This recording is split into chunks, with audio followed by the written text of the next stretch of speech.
بسم اللہ الرحمن الرحیم۔ السلام علیکم۔ صبح صبح کا وقت تھا جب کچھ لوگ میرے پاس آئے۔ 3 دن پہلے جو قبر میں نے بنائی تھی اسے کھولنے کا مطالبہ کرنے لگے۔ میں ایک گورگن تھا اور یہ کام کب سے کر رہا تھا۔ میں پریشان ہو گیا کہ ایسا کرنے کے لیے یہ لوگ مجھے کیوں کہہ رہے ہیں۔ کیا میں نے قبر ٹھیک سے نہیں بنائی؟ کیا مسئلہ ہے؟ میری جوان بیٹی بھی گھر میں تھی اور آج میں اس کی شادی کرنے والا تھا، اسی لیے ان لوگوں کا یوں میرے گھر میں آنا اور یہ مطالبہ کرنا بہت زیادہ عجیب تھا۔ پر انہوں نے کہا کہ آپ کو ہمارے ساتھ چلنا ہوگا کیونکہ یہ مرنے والے کی وصیت ہے جس پہ ہم نے عمل کروانا ہے اور آپ ہی قبر کھول سکتے ہیں۔ اس نے قبر کشائی کرنے کی اجازت اپنی زندگی میں ہی دے دی تھی۔ میں نے کہا کہ اگر ایسا ہے تو پھر میں آ جاتا ہوں، 1-2 گھنٹے کا کام ہوگا۔ ہم لوگ ویسے بھی غریب لوگ تھے، کون سا دھوم دھام سے شادی کر رہے تھے، بس نکاح کی رسم ہی تھی۔ لیکن جانے سے پہلے مجھے میری بیٹی نے ایسی بات بتائی کہ قبر کھودتے ہوئے میری آنکھوں سے آنسو نہ رکتے تھے اور میرے ہاتھ بری طرح سے کانپ رہے تھے۔ کیا رشتہ تھا میرا اس آدمی سے، یہ تو میں ہی جانتا تھا، لیکن جب قبر کے اندر کا منظر دیکھا تو میرے ساتھ ساتھ وہ بہت سے لوگ بھی روتے روتے سجدے میں گر گئے۔ اور پھر میں نے سب کو حقیقت بتائی کہ یہ آدمی میرا اپنا ہی، میں ایک غریب آدمی تھا، گورگن تھا۔ یہ کام کرتے ہوئے مجھے 25 سال ہو گئے تھے۔ میری ایک ہی بیٹی تھی جو بہت زیادہ خوبصورت تھی۔ ہمارا گھر بھی قبرستان کے پاس ہی تھا۔ لوگ کہتے تھے کہ تمہیں ڈر نہیں لگتا، تو میں کہتا کہ نہیں، مجھے ڈر نہیں لگتا۔ ڈر لگتا ہے تو صرف بدنامی سے، کیونکہ پچھلے کچھ سالوں میں میں نے بہت زیادہ عزت کمائی تھی اور اب میری بیٹی جوان ہو گئی تھی۔ میرا کام ایسا تھا کہ میں اب تک نہ جانے کتنے لوگوں کی قبر کھود چکا تھا، ساتھ ان کی کہانیاں بھی سنتا تھا جو ان کے اپنے سناتے تھے۔ پچھلے 6-7 مہینوں میں 3 ایسی قبریں آ چکی تھی جو جوان لڑکیوں کی تھی، اور پتہ چلا کہ 2 اس کے اپنے گھر والوں نے ہی اس دنیا سے رخصت کر دیا تھا کیونکہ وہ کسی اور کے ساتھ غلط تعلق میں تھیں۔ میں ان سے کیا پوچھتا کہ آپ کو ایسا نہیں کرنا چاہیے تھا؟ میرا تو اپنا کام تھا، لیکن میں بڑا پریشان ہو گیا تھا۔ میرا ایک دوست کہتا تھا کہ وہی زمانہ واپس آ گیا ہے جب لوگ بیٹیاں پیدا ہونے سے ڈرتے تھے اور پیدا ہوتے ہی ان کو ختم کر دیتے تھے۔ لڑکیاں اتنی بدنامی کا باعث بن سکتی ہیں جتنا لڑکے نہیں بن سکتے۔ اب تو لڑکیوں کو باہر نکلنے کی بھی ضرورت نہیں، ایک کمرے کے اندر بیٹھ کے ہی ایسی حرکتیں ہو جاتی ہیں کہ بس ماں باپ تو بدنام ہو جاتے ہیں۔ تیری بیٹی بھی جوان ہے اور ضرورت سے زیادہ خوبصورت ہے، پتہ نہیں کس پہ چلی گئی۔ تیری شکل تو ایسی نہیں، لیکن تو بھی اس کا خیال کیا کر۔ بس یہ لوگ ہی ہوتے ہیں جو آپ کو الٹے سیدھے مشورے دے کے آپ سے فیصلے کرواتے ہیں، اور میں نے سوچ لیا کہ میں اپنی بیٹی کی شادی جلدی کر دوں گا، اور میں اپنی بیٹی کی شادی ایسے شریف خاندان میں اور ایسے شریف لڑکے سے کروں گا کہ لوگ بھی حیران رہ جائیں گے۔ اور ایسا ہی ایک لڑکا میری نظر میں تھا۔ اس کی عمر 27 سال تھی اور اس کا نام قاری محمد دین تھا۔ وہ بہت اچھا انسان تھا۔ وہ یتیم خانوں کا انچارج تھا، یتیم خانے چلایا کرتا تھا۔ وہ یتیم خانے اس کے اپنے تو نہ تھے، لیکن ان کا سارا کام اسی کے ہاتھ میں ہوتا تھا، یعنی کہ وہ نیک بھی تھا، درد دل رکھنے والا بھی تھا، اور عمر اور شکل کا بھی برا نہ تھا۔ میں نے کسی طرح اس کے کانوں تک یہ بات پہنچائی کہ ایک غریب کی بیٹی ہے جو اپنی بیٹی کا رشتہ آپ سے کروانا چاہتا ہے۔ جب اسے یہ بات پتہ چلی تو اس نے کہا کہ کتنا مجبور ہوگا وہ باپ جو خود یہ کہہ رہا ہے کہ میں اپنی بیٹی کا رشتہ کرنا چاہتا ہوں۔ اس لیے اس نے حامی بھر لی اور کہا کہ مجھے لڑکی نہیں دیکھنی، میں بس اس کے باپ سے مل لوں گا۔ لڑکی اللہ کی مخلوق ہے، ایسے کسی کی بیٹی کو دیکھنے کا مجھے کوئی شوق نہیں۔ جب میرے نکاح میں آ جائے گی، میری بیوی بن جائے گی، تو پھر میں ہی دیکھوں گا۔ مجھے تو اس کی باتیں بہت اچھی لگی اور اس نے میرا دل ہی جیت لیا۔ میں نے اپنی بیٹی کو بھی بتا دیا کہ تیرے لیے ہیرے جیسا رشتہ پسند کر لیا ہے، لڑکا بھی بہت اچھا ہے، اور بیٹی کو یہ بھی بتایا کہ اس کا نام کیا ہے۔ وہ بڑی پریشان ہوئی۔ اس کی پریشانی جائز تھی، شاید وہ ابھی شادی نہیں کرنا چاہتی تھی، لیکن میں اس کی شادی کروانا چاہتا تھا اور اس ذمہ داری سے فارغ ہونا چاہتا تھا۔ میری بیوی بھی اس دنیا میں نہ تھی، میری ایک ہی بیٹی تھی، اور پھر میرا کام بھی ایسا تھا۔ ہمارا گھر بھی قبرستان کے پاس تھا، بس وہ اپنے گھر کی ہو جاتی اور میں زندگی کے آخری دم تک یہی کام کرتا رہتا تو کیا برا تھا۔ میری بیٹی کہنے لگی کہ میں نے جس کو دیکھا نہیں، میں اس کے ساتھ شادی نہیں کروں گی، زندگی میں نے گزارنی ہے، وہ بھی پوری زندگی، ایسے بنا دیکھے کیسے شادی کر لوں؟ اس نے اگر کہہ دیا ہے کہ بنا دیکھے شادی کرنا چاہتا ہے تو اس کو اندازہ ہوگا کہ لڑکی بری نہیں ہوگی۔ مجھے دیکھو میں کتنی خوبصورت ہوں، اس کی تو لاٹری نکل آئے گی، پھر مجھے کیا پتا کہ وہ کیسا ہے۔ میں نے اپنی بیٹی سے کہا کہ تو زیادہ ہی منہ بھر کے باتیں کرتی ہے، لیکن تیری اس بات کا بھی جواب ہے میرے پاس۔ وہ آس پاس ہی پھرتا ہے، لوگوں کی مدد کرتا ہے، ادھر قریب ہی ایک غریبوں کی بستی ہے، کل اس نے وہاں مفت کا لنگر رکھا ہے، وہ بھی وہاں پر ہوگا، تو بھی وہاں چلی جانا اور دور سے اس کو دیکھ لینا، تجھے پتہ چل جائے گا کہ کیسا ہے۔ لیکن میری بات یاد رکھنا کہ جواب مجھے ہاں میں ہی چاہیے۔ میری بیٹی نے کہہ دیا کہ ٹھیک ہے۔ جب واپس آئی تو میں نے اس سے پوچھا کہ آ گیا نا پسند لڑکا؟ اس نے کہا کہ ہاں لڑکا تو ٹھیک ہے، پر میں یہ شادی نہیں کرنا چاہتی۔ وہ رونے لگی۔ میں نے کہا کہ یہ کیسی بات ہے کہ لڑکا تو ٹھیک ہے پر شادی نہیں کرنا چاہتی؟ اسی سے کراؤں گا تیری شادی۔ لوگ ہمارے کام کو برا سمجھتے ہیں، کہتے ہیں کہ ہم عزت دار لوگ نہیں ہیں، دوسروں کی قبریں کھودنے والے کہتے ہیں، لیکن میں تیری شادی اسی شریف آدمی سے کرواؤں گا تاکہ تجھے اور تیرے شوہر کو لوگ شرافت کے لیے ہی یاد کریں۔ میری بیٹی سے میری اس موقع پہ 2-3 دفعہ بحث ہو گیا، ضدی تھی، چپ کر کے پھرتی رہتی تھی تو پتہ نہیں چلتا تھا، لیکن اب ایسے بڑھ چڑھ کے میرے سامنے بحث کر رہی تھی۔ سچ کہتے ہیں کہ آج کل ماں باپ اولاد کے سامنے مجبور ہو جاتے ہیں، پر میں نے بھی اسے فیصلہ سنا دیا۔ میری طرف سے رشتہ پکا ہو گیا تھا اور قاری محمد کی طرف سے بھی وہ گھر بھی آیا تھا۔ اس نے بڑی عزت سے بات کی۔ میں نے کہا کہ ہمارا غریب خانہ ہے تو اس نے کہا کہ ارے نہیں، غریب خانہ نہیں ہے، یہ تو آپ کا گھر ہے اور میرا ہونے والا سسرال ہے، میرا اس دنیا میں کوئی بھی نہیں ہے۔ آج سے میں آپ کو ہی اپنا باپ سمجھ لوں گا اور یہ میرے لیے میرا اپنا گھر ہوگا، آپ بھی مجھے اپنا بیٹا سمجھے گا۔ میں تو حیران رہ گیا کہ اتنا اچھا لڑکا مجھے کیسے مل گیا۔ میری بیٹی کی تو قسمت کھل گئی تھی۔ ارے پیسہ بھی مل جاتا ہے، شکل بھی مل جاتی ہے، لیکن اتنے اچھے اخلاق والا لڑکا نہیں ملتا، اور اگر ملا تھا تو یہ بہت بڑی بات تھی۔ میں اس کے لیے بہت خوش تھا۔ میں نے غصے میں اپنی بیٹی کو کہہ دیا تھا کہ اگر تو نے قاری محمد سے شادی کرنے سے انکار کیا تو میں زہر کھا کے مر جاؤں گا، پھر جس سے مرضی شادی کر لینا۔ وہ بیچاری اس دن بہت روئی اور اس کے بعد اس نے مجھے کہا کہ آپ جس سے بھی میری شادی کراؤ گے میں کر لوں گی، مجھے کوئی مسئلہ نہیں۔ میں نے کہا تو میری سعادت مند بچی ہے اور تجھے نہیں پتا کہ میں تمہیں کتنی اچھی جگہ بھیج رہا ہوں۔ 2 دن گزارے گی نا اس آدمی کے ساتھ تو واپس آ کے تو نے یہی کہنا ہے کہ بابا اس سے اچھا شوہر تو مجھے کہیں مل ہی نہیں سکتا۔ میری بیٹی نے بھی میری بات مان لی، سب کچھ بالکل ٹھیک تھا، پر ایک دن صبح میں نے ایسا منظر دیکھا کہ میں پریشان ہو گیا۔ ایک لڑکی قبرستان کی طرف سے بھاگتی ہوئی آ رہی تھی۔ قبرستان کے اندر سے اگر گزرا جائے تو شارٹ کٹ پڑتا تھا۔ کچھ لوگ یہاں سے گزرے تھے، لیکن کچھ لوگ یہ سوچ کر نہیں بھی گزرے تھے کہ قبرستان ہے، ڈرتے تھے۔ پھر وہ لڑکی شارٹ کٹ مارتی ہوئی یہیں آئی۔ اس کی حالت بہت بری تھی، اس کے کپڑے بھی تھے اور ایسے لگتا تھا کہ کسی سے بھاگ کر آئی ہے۔ بھاگتے بھاگتے میرے پاس آ کے گر گئی۔ میں نے اسے اٹھایا اور اپنی چادر اس کے اوپر کر کے اسے ایک طرف بٹھا دیا۔ میں نے کہا کہ بیٹی کیا ہو گیا ہے، کس سے بھاگ رہی ہو؟ اس نے کہا کہ وہ میرے پیچھے ہے، وہ بہت برا آدمی ہے۔ میں تو اس کے پاس مدد کے لیے گئی تھی، پر اس نے میرے ساتھ بہت برا کیا۔ اس نے میرے ساتھ۔ میں نے کہا کہ کون، کس کی بات کر رہی ہو؟ ارے تمہاری حالت تو بہت خراب ہے۔ میں نے اسے پانی پلایا اور اپنی بیٹی کو بھی جگہ دیا کہ ذرا آ کے اس لڑکی کو سنبھالنے میں میری مدد کرے۔ وہ اس لڑکی کو اندر لے آئی۔ میں نے کہا کہ بتاؤ کہ کیا بات ہے، تو کہنے لگی کہ قاری محمد، اس نے کہا تھا کہ وہ مجھے کچھ پیسے دے گا۔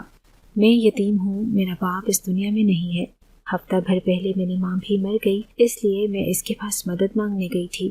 آپ کو تو پتہ ہے کہ وہ لوگوں کی مدد کرتا ہے، یتیم خانے چلاتا ہے اور ویلفیئرز بھی چلاتا ہے۔ مجھے لگا کہ میری بھی مدد کرے گا، اور اس نے مجھے رات کو اپنے گھر بلایا اور میرے ساتھ۔ اس لڑکی نے رونا شروع کر دیا، لیکن صاف پتہ چل رہا تھا کہ وہ کیا کہنا چاہتی تھی۔ اگر وہ نہیں بولتی تو اس کی حالت بتا رہی تھی کہ اس کے ساتھ کیا ہوا تھا۔ بار بار رو رہی تھی، قاری محمد کا نام لے رہی تھی۔ میں نے کہا کہ تمہیں یقین ہے؟ تو میری بیٹی نے کہا کہ بابا آپ کو کیا ہو گیا ہے؟ اس کی حالت تو دیکھیں، ایسے کوئی اپنے گھر سے نکل کے اس طرح کی حالت میں باہر نکل آئے گا، وہ بھی صبح کے اس وقت؟ اس کو اپنی عزت پیاری نہیں ہے؟ میری بیٹی کی بات ٹھیک تھی، ایسے کوئی لڑکی کیوں کرے گی؟ وہ کہنے لگی کہ جیسا نظر آتا ہے وہ ویسا بالکل بھی نہیں ہے، وہ بہت ہی برا آدمی ہے، یتیم خانے کی آڑ میں پتہ نہیں کیا کیا کرتا ہے، یتیموں پہ ظلم کرتا ہے، یتیموں کا مال کھاتا ہے، اور جو لڑکیاں وہاں پر ہوتی ہیں ان کے ساتھ تو توبہ توبہ میں نہیں بول سکتی۔ یہ تو اللہ کا کرم ہے کہ میں بچ گئی۔ میں نے اپنی بیٹی سے کہا کہ تم اس کو اندر لے جاؤ اور اس کو کچھ کھلاؤ پلاؤ۔ دوپہر تک وہ لڑکی ہمارے گھر میں ہی تھی۔ شام ہوئی تو میں اس لڑکی کو لے کے مسجد پہنچ گیا، جہاں پر اتفاق سے مسجد کی کمیٹی کے ساتھ ممبر اور قاری محمد بھی بیٹھا تھا، کیونکہ آج جمعہ کا دن تھا۔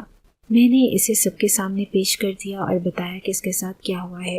میں نے سب کے سامنے کہا کہ میں اس لڑکے کو اپنا داماد بنانا چاہتا تھا، لیکن اس کے خلاف یہ لڑکی گواہی دینے کو تیار ہے کہ اس نے بہت برا کیا ہے۔ مسجد والے بھی حیران رہ گئے۔ لڑکی نے پھر سے سب کے سامنے وہی باتیں بتا دی اور اس کی حالت دیکھ کر بھی سب حیران تھے۔ قاری محمد بھی حیران تھا۔ اس نے کہا کہ یہ جھوٹ بول رہی ہے۔ بیچ میں سے ایک بندے نے گواہی دی کہ یہ جھوٹ نہیں بول رہی، اس کا باپ واقعی پچھلے دنوں اس دنیا سے چلا گیا اور اس کی ماں بھی۔ یہ تو بیچاری غریب ہے، اس کے پاس مدد کے لیے بھی آئی تھی۔ اس ٹائم میں بھی اس کے پاس میں موجود تھا۔ اس نے کہا کہ ہاں مدد کے لیے آئی تھی، لیکن میں نے اسے اپنے گھر نہیں بلایا تھا۔ جب لڑکی کی ایک بات سچ ثابت ہوئی تو پھر سب نے اس کے پورے سچ پہ یقین کر لیا۔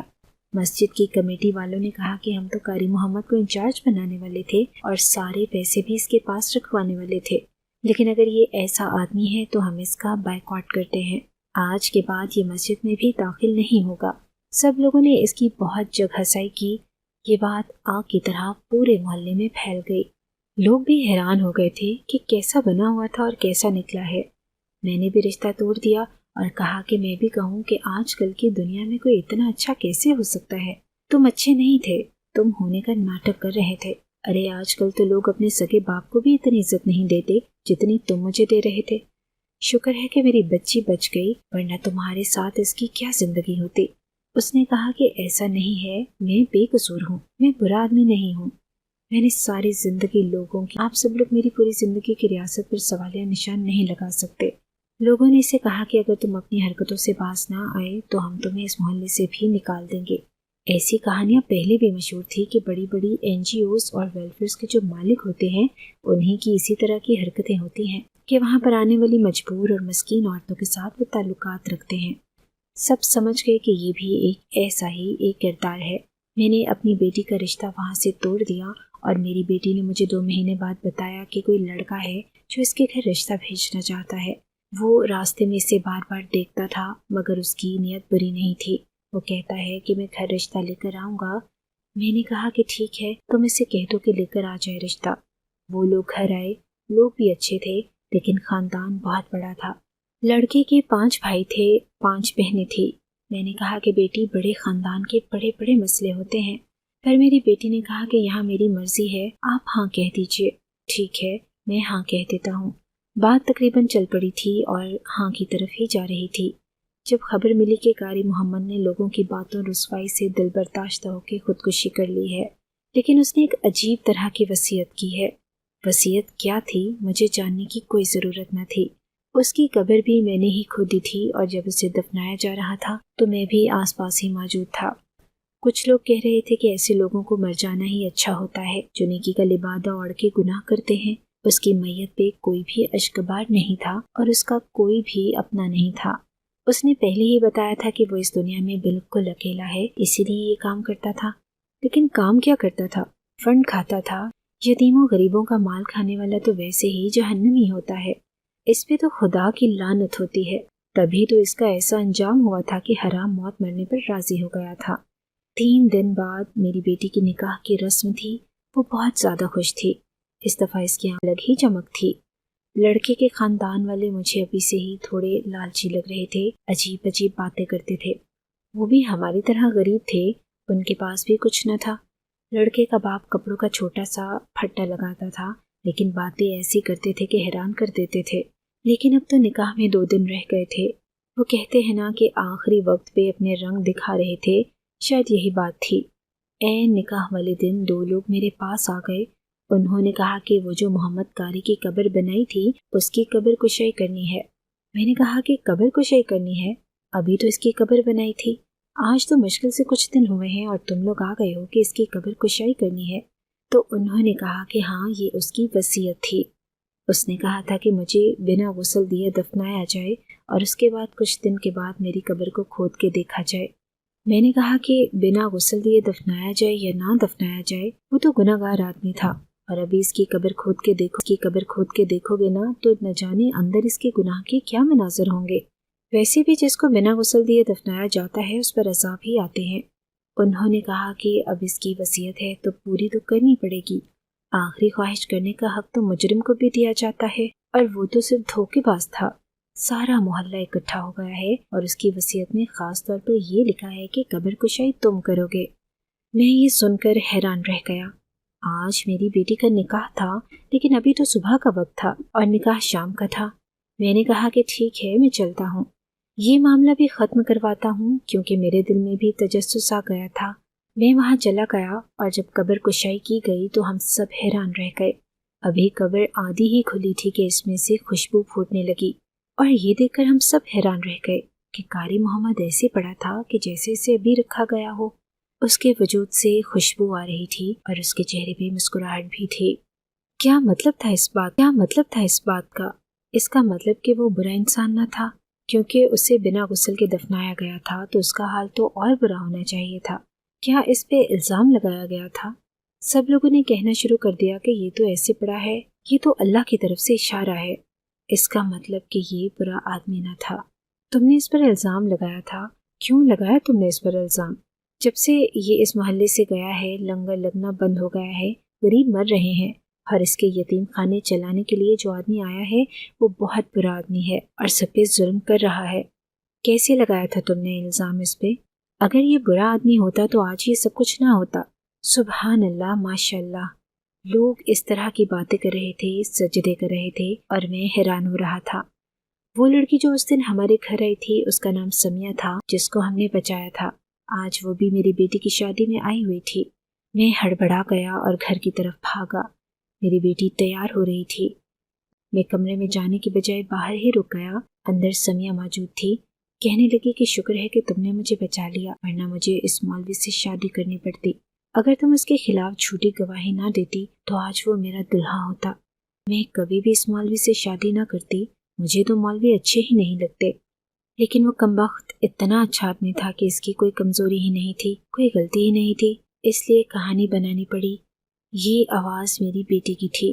اس کا مطلب کہ میری بیٹی نے اس بھلے آدمی پہ الزام لگایا تھا اور اپنی دوست کو استعمال کیا تھا جو اس کی دوست تھی۔ میں نے ان دونوں کی بات سن لی۔ میری بیٹی کو بھی پتہ چل گیا کہ مجھے سب کچھ پتہ چل گیا ہے۔ وہ بڑی شرمندہ ہوئی، لیکن بارات آ چکی تھی۔ میں نے اس سے کہا کہ تیرا یہ نکاح ہی تیری سزا ہے، چلی جا میری نظروں کے سامنے سے۔ میں نکاح میں بھی نہ بیٹھا، پر نکاح ہو گیا۔ میری بیٹی رخصت ہو گئی۔ آج اس بات کو 3 مہینے ہو گئے ہیں۔ ارے اس کے سسرال والوں نے تو 3 دن کا بھی بے انسان ہی نہیں سمجھا۔ جاتے ہی کاموں پہ لگا دیا۔ اب وہ سارے گھر کے کام کرتی ہے، اپنی جٹھانیوں کے بچوں کو سنبھالتی ہے، ساس سسر کی خدمت کرتی ہے، اور اس کا شوہر اس پہ ہاتھ بھی اٹھاتا ہے۔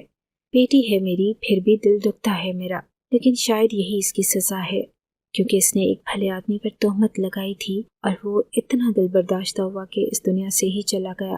لوگ ابھی بھی میرے خلاف باتیں کرتے ہیں، میری بیٹی کے خلاف بھی، لیکن اللہ نے جس کو بے گناہ ثابت کرنا ہوتا ہے اسے مرنے کے بعد بھی بے گناہ ثابت کر دیتا ہے۔ ابھی بھی میرے سامنے قاری محمد کا چہرہ آتا ہے تو میں رونے لگتا ہوں۔ اس کی وہ باتیں سن کر میرا دل بھر آتا ہے کہ میرا تو باپ نہیں ہے، لیکن آج سے آپ ہی میرے باپ ہو۔ ارے وہ تو میرے بیٹے جیسا تھا، میری اولاد کی جگہ تھا، اور میں نے ان عورتوں کی باتوں میں آ کر اس پر کتنا بڑا الزام لگا دیا۔ اس کا مطلب کہ اس کی زندگی، اس کی خوشیاں اور اس کی جوانی سب کچھ ختم ہو گیا۔ وہ ہم سب کو چھوڑ کے ایک اچھا آدمی چلا گیا، خدمت کر رہا تھا۔ جب بھی اس کو یاد کرتا ہوں میری آنکھوں میں آنسو آ جاتے ہیں۔ روز اس کی قبر پہ جاتا ہوں، اس پہ پھول رکھتا ہوں، اس سے معافیا مانگتا ہوں۔ پتہ نہیں، کہتے ہیں کہ جب تک انسان معاف نہیں کرتا اللہ بھی معاف نہیں کرتا۔ مجھے معاف کرنے والا تو اللہ کے پاس چلا گیا، اب جب میں اللہ کے پاس جاؤں گا تو میرا کیا ہوگا؟ وہ مجھے معاف نہیں۔ اگر آپ کو ہماری یہ کہانی اچھی لگی ہے تو ہماری کہانی کو لائک کیجیے، اور اس طرح کی مزید کہانیاں سننے کے لیے ہمارے چینل کو سبسکرائب کیجیے۔ کہانی سننے کا شکریہ۔ آپ سے ملاقات ہوگی اگلی ویڈیو میں، تب تک کے لیے اللہ حافظ۔